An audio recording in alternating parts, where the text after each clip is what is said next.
El descubrimiento psicológico más importante de este siglo consiste en el hallazgo de la autoimagen.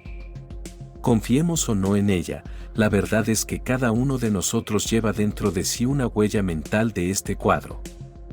Puede presentarse con vaguedad, o quizás se halle mal definida ante nuestro entender consciente. En realidad, puede llegarse hasta el desconocimiento absoluto consciente del mismo. Mas ello no importa, allí está completo hasta en su último detalle. Esta autoimagen representa el concepto de la clase de persona que soy.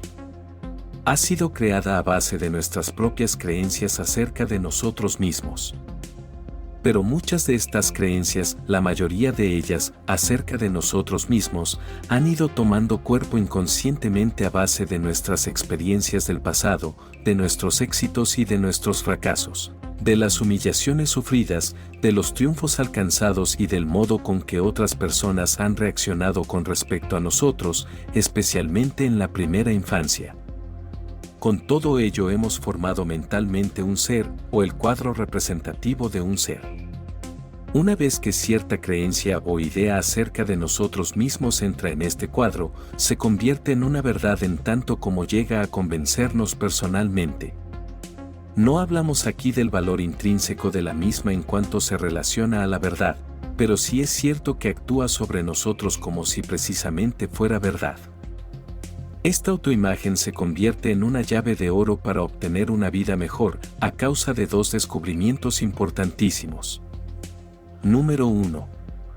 Todos sus actos, sentimientos y conducta, inclusive sus capacidades de todo orden, hállanse siempre contenidas dentro de esta autoimagen. En pocas palabras, usted se desempeñará en la vida real como la clase de persona que usted mismo concibe que es. No solo ello, sino que literalmente no puede actuar de otra manera, a pesar de todos sus esfuerzos conscientes o de toda la fuerza de su voluntad.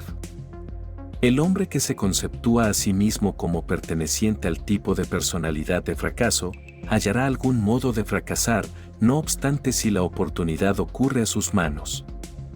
La persona que se tiene por víctima de la injusticia, como individuo que debe sufrir, hallará, de una u otra manera, las circunstancias que le han de conducir a la verificación de estas opiniones.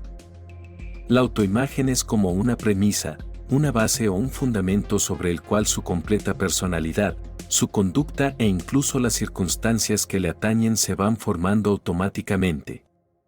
A causa de ello, nuestras experiencias parecen verificarse, reforzando, por lo tanto, nuestras autoimágenes y creándonos un círculo vicioso o benéfico, según sea el caso determinado en que estas circunstancias y experiencias van formándose. Número 2. La autoimagen puede ser cambiada. Numerosos casos han demostrado que el individuo nunca es demasiado joven ni demasiado viejo para que no pueda cambiar su autoimagen y por lo tanto emprender un nuevo género de vida. Una de las razones por la que al parecer le ha sido más difícil a determinada persona el cambio de sus hábitos, personalidad y modo de vida, consistió en que casi todos los esfuerzos que hizo para operar el mencionado cambio solía dirigirlos, para decirlo así, a la circunferencia del ser, más bien que al centro del mismo. Muchos pacientes me han dicho algo parecido a lo que sigue. Si quiere usted hablarme acerca del pensamiento positivo, le diré que ya he hecho algunos esfuerzos respecto a ello y, sin embargo, parece ser que no opera en absoluto con respecto a mi persona. No obstante, después de un ligero interrogatorio, obtenemos que estos individuos han empleado el pensamiento positivo, o intentaron emplearlo, con respecto a particulares circunstancias externas o bien relacionado a un hábito particular o algún defecto del carácter. Conseguiré ese empleo. Procuraré estar más sereno y descansar más en el futuro.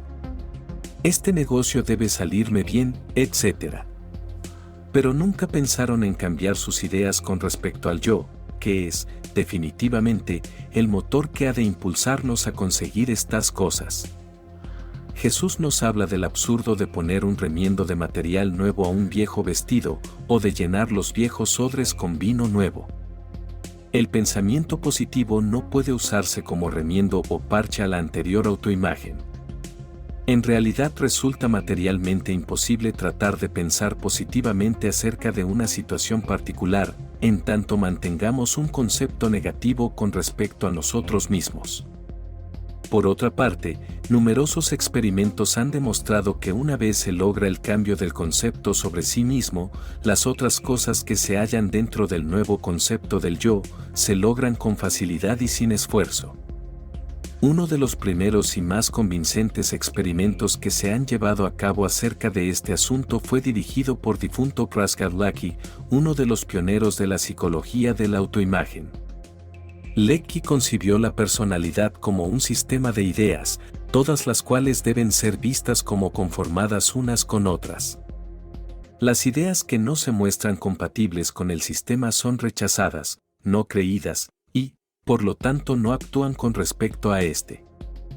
Por otra parte, las ideas que parecen compatibles con el sistema son aceptadas de inmediato. Exactamente en el centro de este sistema de ideas, como piedra de toque, se halla la base sobre la que todo se construye, el ego ideal del individuo, la autoimagen de la persona o el concepto que de sí misma ella tiene. Lecky fue maestro de escuela y tuvo la oportunidad de experimentar su teoría entre millares de estudiantes. Lecky afirmaba en su teoría que si un estudiante determinado tenía dificultad en aprender cierta materia, ella debiera ser a causa, desde el punto de vista del alumno, de que él no era apto para asimilarla.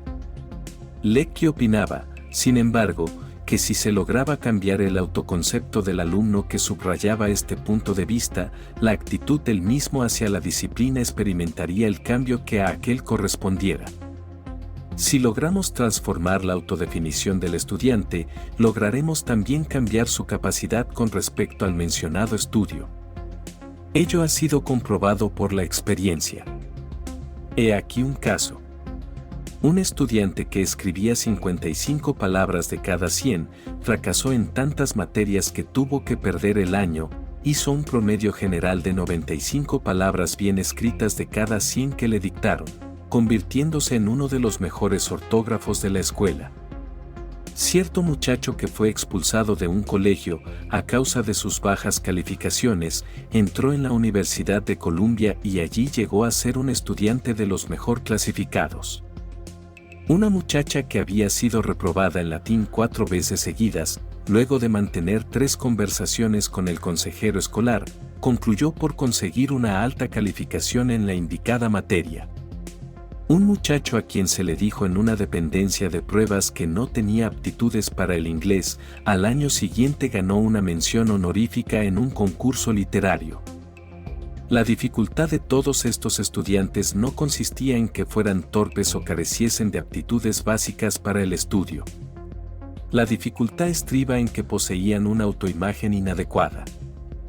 Existe otro problema con respecto a la investigación de la autoimagen aludida, y este se apoya en el hecho de que no todas las cicatrices desfiguradoras producen vergüenza y humillación.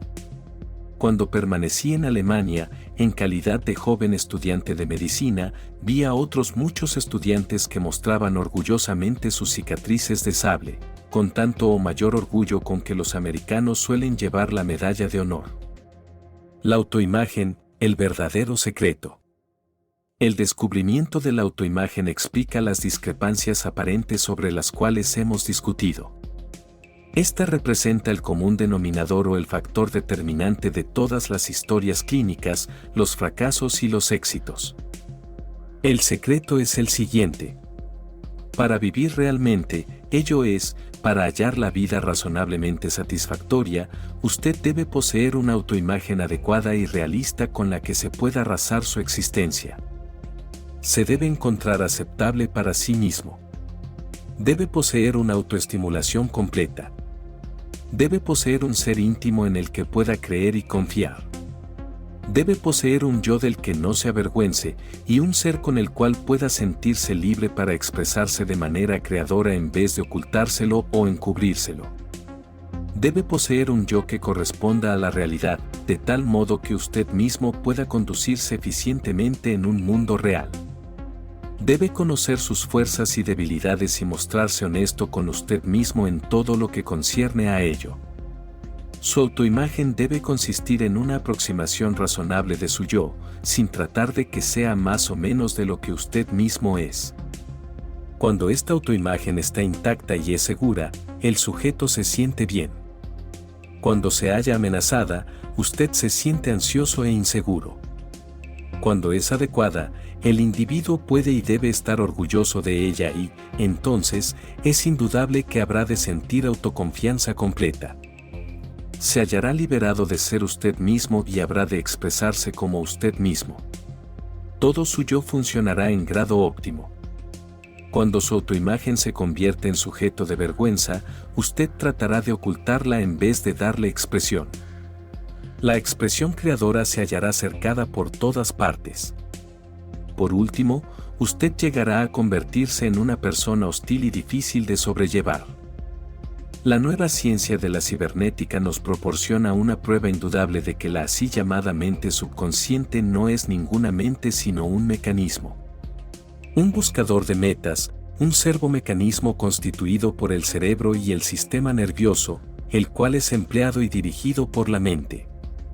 El último y más apropiado concepto que hemos obtenido y formado con relación a estas cuestiones, consiste en que el hombre no posee dos mentes, sino solo una, la consciente, la cual opera como una máquina automática que persigue un fin determinado. Esta máquina automática y perseguidora de fines concretos funciona de una manera similar a cómo operan los servomecanismos electrónicos, en tanto como ello concierne a los principios básicos. Pero lo que resulta más maravilloso es que se manifiesta mucho más complicada que cualquier cerebro electrónico o proyectil dirigido inventado por el hombre. Todo cuanto se le invita a hacer es sumamente simple, pero usted debe practicarlo y experimentarlo. El visualizar o el crearse un cuadro mental no es más difícil que lo que se hace cuando se trata de recordar alguna escena del pasado o preocuparse acerca del futuro. Por otra parte, crearse nuevas formas de acción no es más difícil que decidir. Luego sigue el atar sus zapatos de una manera distinta cada mañana en vez de continuar atándoselos a la antigua manera sin que intervenga en este acto el entendimiento ni su voluntad de decisión.